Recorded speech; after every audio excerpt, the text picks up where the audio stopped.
So I was playing a few of my favorite mobile games, and I realized I've never seen a real in-depth review of these titles. The reason for that is because, sadly, nobody cares about the mobile gaming market, and as a result, nobody takes it seriously. Just like the really outdated ideology that women should go back in the kitchen, I tell anybody who says that playing a mobile game doesn't count as being on the same level as a console or PC game, that they can go step on a fucking Lego. That being said, I decided to do something new on this channel, because there's totally not enough shit that I do on this channel already. Let's talk about the untouched gold mine that are the mobile Spider-Man games. Since technology has been getting progressively better, as well as mobile games becoming more and more a viable market, it was only a matter of time before the web-slinger himself got a few of his own outings on the touchscreen. And boy, did he get a really short-lived lifespan of solo outings. I'll be reviewing all three of them. Ultimate Spider-Man, Total Mayhem, The Amazing Spider-Man Mobile, and its fucking sequel. This idea was brought on by RUser Games making a bare-bones version of the PS4 Spider-Man game that, as far as I remember, is no longer receiving updates for some reason. It made me realize that maybe if I do this, more developers will decide to actually make a mobile Spider-Man game that's actually good and isn't lazy. But Arachnid! What about Toxic City? Well, for starters, Toxic City is a side-scroller version of Total Mayhem. Plus, I can't find a reliable APK file for it. But Arachnid! What about Unlimited? A lot of people are probably going to dislike this video for me saying this, but I don't like Unlimited that much. It's just a Temple Runner Subway Surfer knockoff with a bunch of Spider-Man costumes thrown into the mix. There's really nothing that interesting about it. Yeah, the story for the game is basically the Spider-Verse, but I'd rather have that in the style of the games that I'm about to take a look at. Oh, by the way, they've also done the same thing. That same year that came out in Spider-Man Ultimate Power, a side-scroller runner. I will give it credit though, it's a nice time waster, the models and textures are pretty good, and the voice work is really solid. I wish they put more effort into making a regular Spider-Man game instead of a gimmick runner, something that I've been seeing pop up a lot lately with Crash Bandicoot, Mario, and Sonic the Hedgehog. Hey, at least it makes sense in Sonic's case. But anyways, let's get into the swing of things with Ultimate Spider-Man Total Mayhem.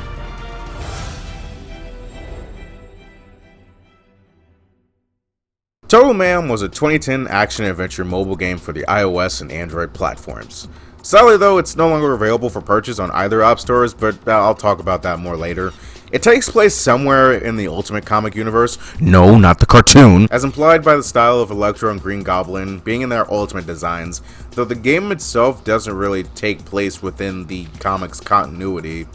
It's just a linear beat-em-up that's split into chapters, each having their own villain boss, where you get stuck in a room full of thugs, kick their asses, rinse and repeat, leading up to the aforementioned boss battle. The story itself is that the city is in, well, total mayhem. Roll credits. As various villains from Spider-Man's Rogues Gallery have escaped the Triskelion, a shield prison, due to an explosion. The main villains are Sandman, Rhino, Electro, Doc Ock, Venom, and the final boss himself being the Green Goblin. The Lizard has a mention in the game, but he's actually helping create an antidote for something that happens later in the game. Now that I mention it, let's get into the story. Hey, I want to point out that the audio for the game recordings may be a bit scuffed due to some dumb shit at Google thinking it was a great idea to remove the ability to record internal audio for all Android games. So sadly, I had to make sure I was in a quiet area and record using my external microphone as an audio source. I'm just saying that in case you hear me breathing in the background or something, but it might be edited out. You're probably wondering why I don't use my computer as a mirroring source, and I tried that. The results, the fucking audio got desynced because who would have guessed mirroring would cause my network to have an aneurysm and make the mirror lag to all hell. It also doesn't help that my laptop is a friggin' dinosaur. I appreciate my fellow church members for donating this to me, but if I actually was forced to use this for college, I would have failed due to the lack of sufficient hardware. And for some reason, the LEDs on the screen are murder to my retinas.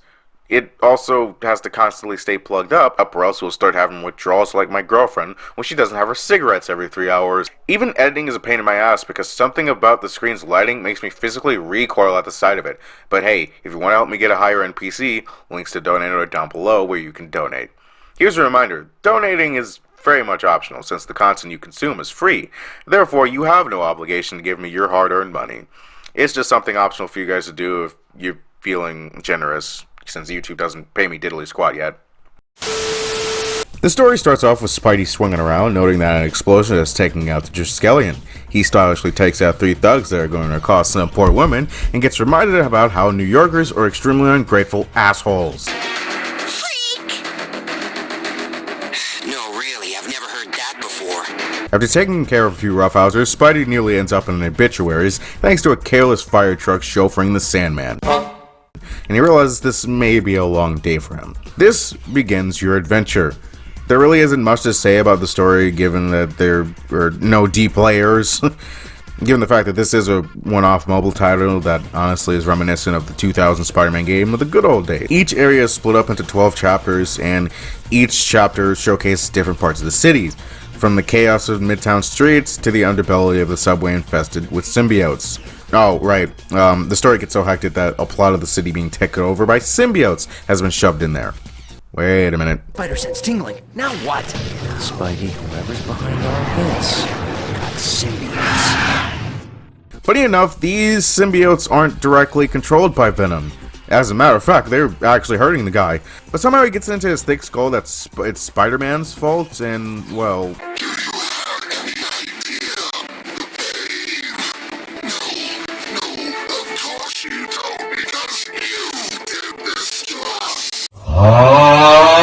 The real culprit behind this is the Green Goblin himself. You find him in a big stadium. After that, Spidey chills and gets found by that woman from earlier that wants him at Spider D because she remembered, oh yeah, the guy I called a freak earlier just saved my life and just saved all the city, I should go thank him. And then they swing off, hopefully to never show up in a Tracy Scops comic. Listen, if you know, you know. So the story, as I mentioned before, is pretty lackluster. It's a simple formula of save the city and it's Spider-Man against the world with no real outside help from other superheroes or law enforcement. Oh, what is the gameplay, you ask? Well... Gameplay is fairly simple for your basic standard beat-em-up mobile game. You got your basic combat button where you do simple combos, a simple jump button for platforming and air attacks, as well as a web button where you can factor into combos. Personally, my favorite aerial attack is the little web strike he does where he kicks the enemy twice. I don't know why, just something about that animation is cool as fuck. There's also a dedicated prompt for when you're about to be attacked by an enemy, you can dodge and counter. I believe this is honestly perfectly executed here, and I wouldn't have it any other way. Now, you probably realized I haven't mentioned anything about web swinging, even though this is a Spider-Man game. Well, since this is a linear Spider-Man game with no real open world to speak of, web swinging kinda took a back seat in this game.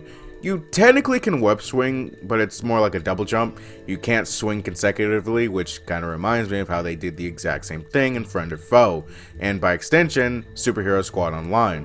Which is kinda disappointing that you'll be running around the entire fucking game with these few scripted wall crawling segments and pole slides. But they did add in a few scripted web swing segments that somewhat make up for the fact that they handicapped Spider-Man. But even then, that has its own issues. It does the exact same swing pose every time you do it, and I wish they just put a little more time and effort into it and made different swinging animations that randomly happen when these segments pop up. Variety is key, you know. It also doesn't help that the web line for these is a poorly rendered flat texture that stands out like a sore thumb every time it comes out. Here's hoping there's a mod to fix that.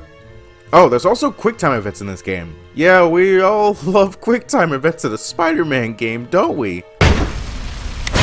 I'm going to die! But at least the instances in this game aren't so bad.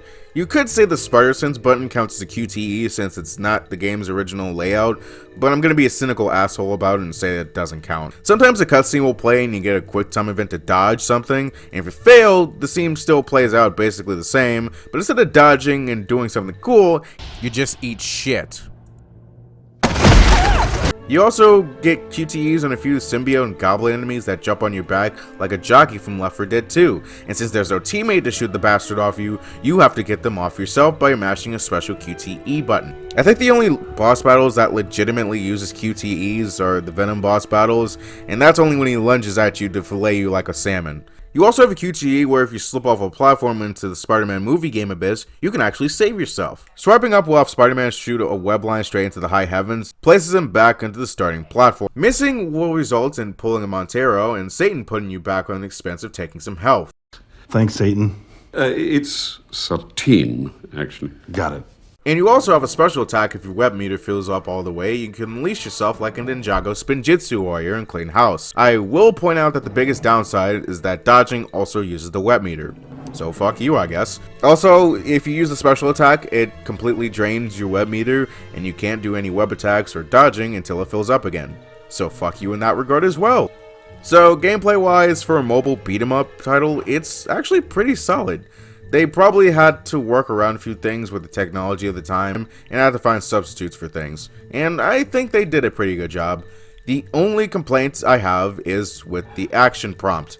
When you reach an object you have to interact with, you have to press the exclamation button that pops up over it. Small problem with that, it's over the object itself instead of being down where the controls in my hand are, meaning anytime an action prompt like this pops up, I have to rake my hand across the phone screen in order to reach it. That is extremely inconvenient, and I don't like that. Also, sometimes when Spider-Man dodges over bigger enemies, he sometimes won't dodge all the way, and I'll still end up getting hit with a face full of the business end of the nigga with a rocket launcher. As I pointed out before, you have to track down all of Spider-Man's greatest foes in order to complete the story mode. In order, they are Sandman, Rhino, Electro, Venom, Doc Ock, and finally, the Green Goblin. 6 villains, huh? Well, I guess you could say in a sort of ways they're the ultimate Sinister Six. Oh wait, I'm sorry. The Ultimate Six. But Venom was never part of that. Kraven, however, was, as well as Vulture.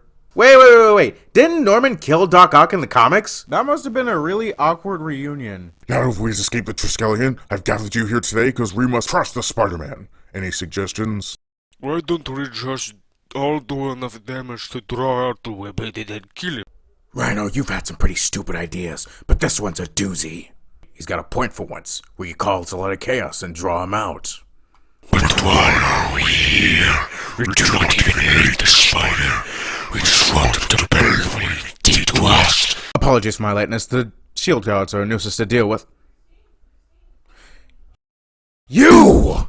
But yeah, you have to fight your way through a variety of levels till you get to the bosses themselves. Personally, my favorite boss battle is Venom, because I'm a slut for Venom. And I think I speak for everyone when I say the worst boss battle is the fucking Rhino. I don't know why, but he was the most difficult boss battle of the game.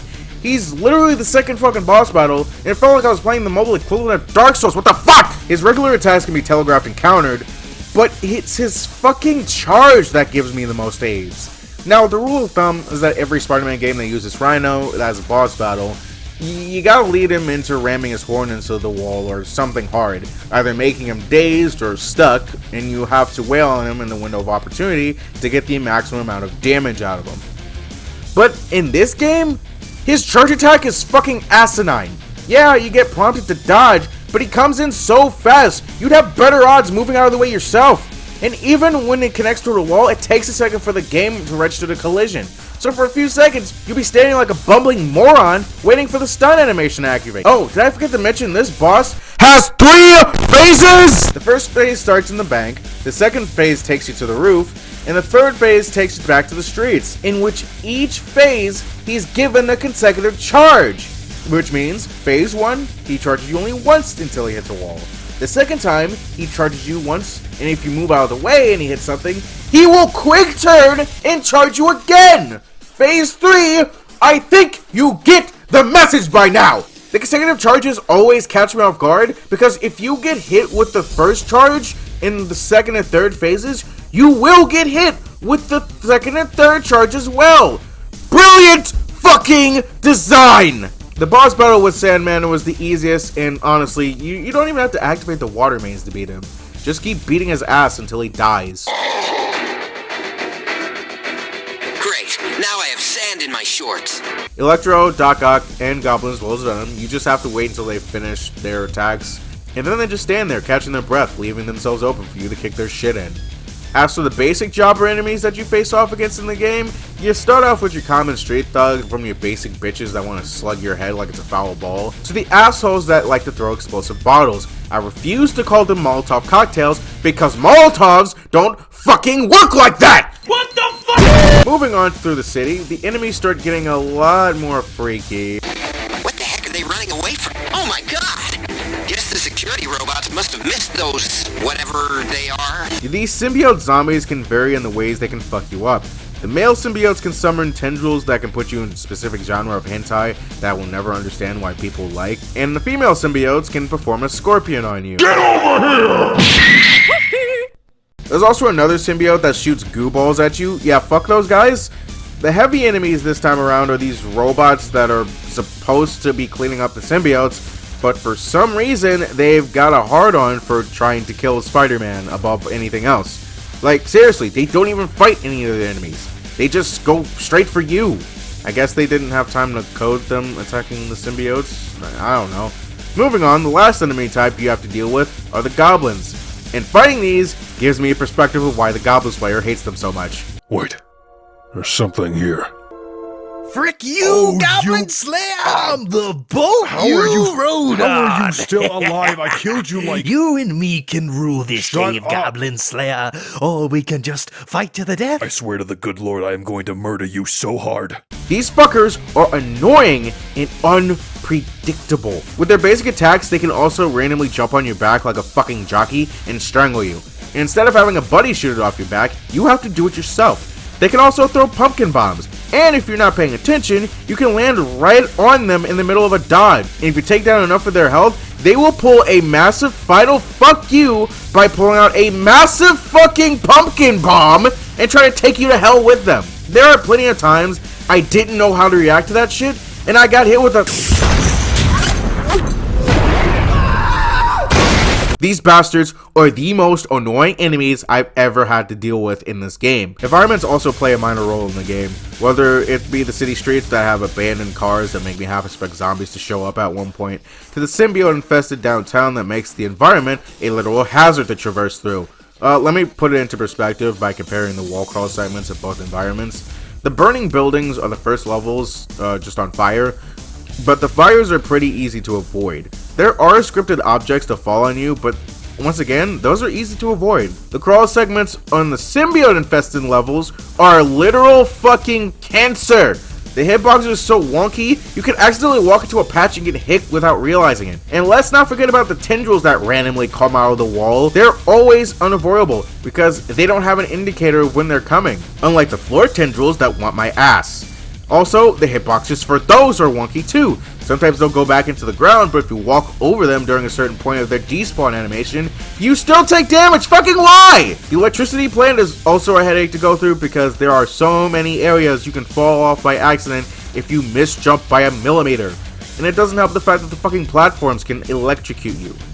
The camera also doesn't do you any favors at times because it will position itself right over Spider-Man's head during platforming segments. The city streets leading to the Goblin aren't horrible, mind you. It's just that the traversal elements, yeah, they can go to hell. These rail slide segments show up often in these levels, and let me tell you the reason why they control horribly here. There are so many times I've slipped off the edge because of a misinput or took damage from an environmental hazard because for some fucking reason, Spidey refused to jump. Best example of this is during the final stretches of Trouble in the Bronx missions, where a bridge is collapsing and you have to jump around to avoid falling into the abyss while running to the end. There was one part in the middle of the bridge that gave me so many issues because I kept falling. I can't even think of the life of me why I had so many issues on that part. It just happened over and over and over again. But anyway, let's move on to the sound design for this game is a hit or miss. I guess they never miss, huh? What the fuck was that? The better sound effects stand out to me, or mainly the web sounds. It just basically sounds like it came out of Spider-Man 2's own sound vault. The impact for attacks are pretty satisfying, and the music reminds me of the old Sam Raimi Spider-Man track. Also, I'm not sure if it's the game showing its age, or just the fact that it's the APK version of the game, but I feel like there are some audio cues missing. Like when Spider-Man kicks Venom, there's supposed to be an impact sound when he initially hits the ground, but it's awkwardly silent.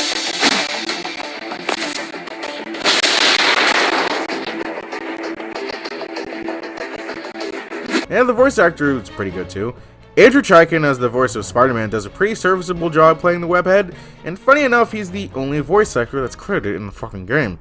Like, look, I know he's the lead role, But come on, everybody else did a pretty serviceable job too, even if you can tell that they're obviously using a voice changer. I'm looking at you, Goblin! They're the ones that bother me the most when they open their pixelated mouths or the regular enemies.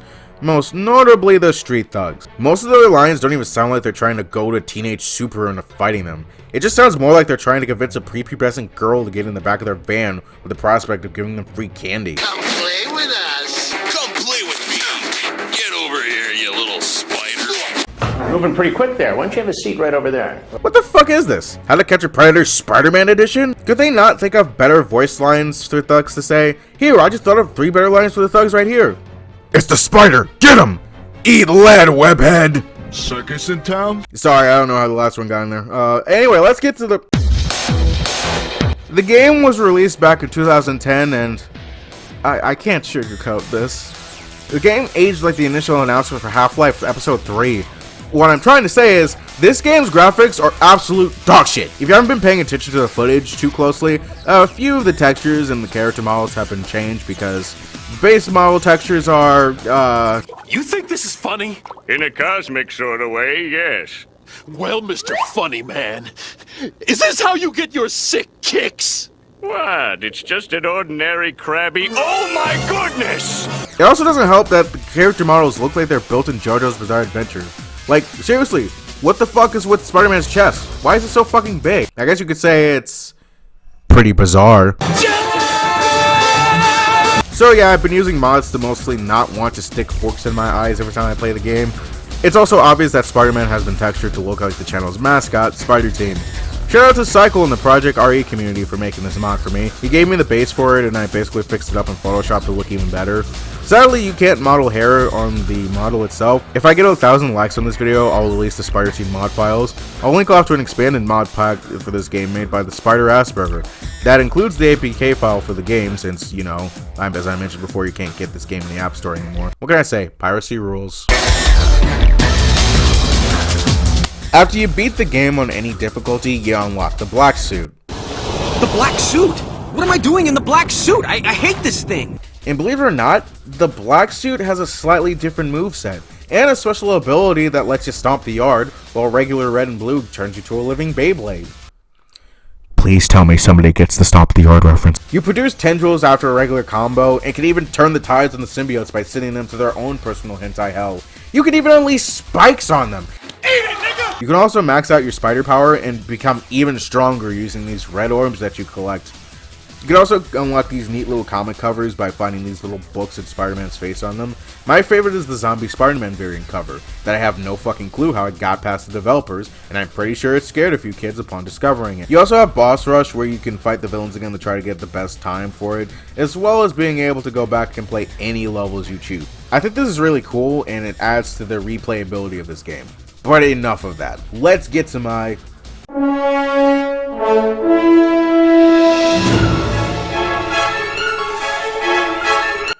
This game is a really big step up from those side-scrolling knockoffs Gameloft had released before, and shows they really know what they're doing and have the ability to make a competent game.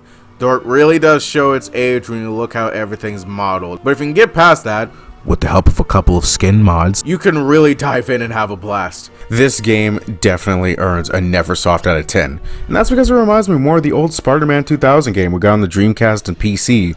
Honestly, I'd love to see Neversoft come back and repurpose the game to play on mobile, and I'd buy it. Sadly, Gameloft took this game out of their catalog, and personally, I feel like they should have kept it up as well as keeping it up with the modern technology. Like I said before, I had to download mine off an APK file, and even then, I think it's optimized for certain screen ratios because it won't go full screen on my phone, and it leaves this ugly black border that was really difficult for me to be okay with. Now, I know some of you die-hard Spider-Man fans out there are going to be discouraged by the fact that there's no free roam open world to explore in, but don't you worry, the next 2 games will be covering that in depth. But other than that, I highly suggest you check out this link to get the APK and download it for yourself. It's virus free. I should know, I use it myself. Let me know what you guys think of the video. Comment down below what your favorite part was, and if you're new to the channel, don't be shy to subscribe and turn on the bell notifications so you never miss a video. With YouTube, who knows these days, And if you're interested in donating out of the kindness of your heart, And if you're financially responsible enough, there are links down below for different options for you to donate to. On that note, I will see you guys in the next one. See ya!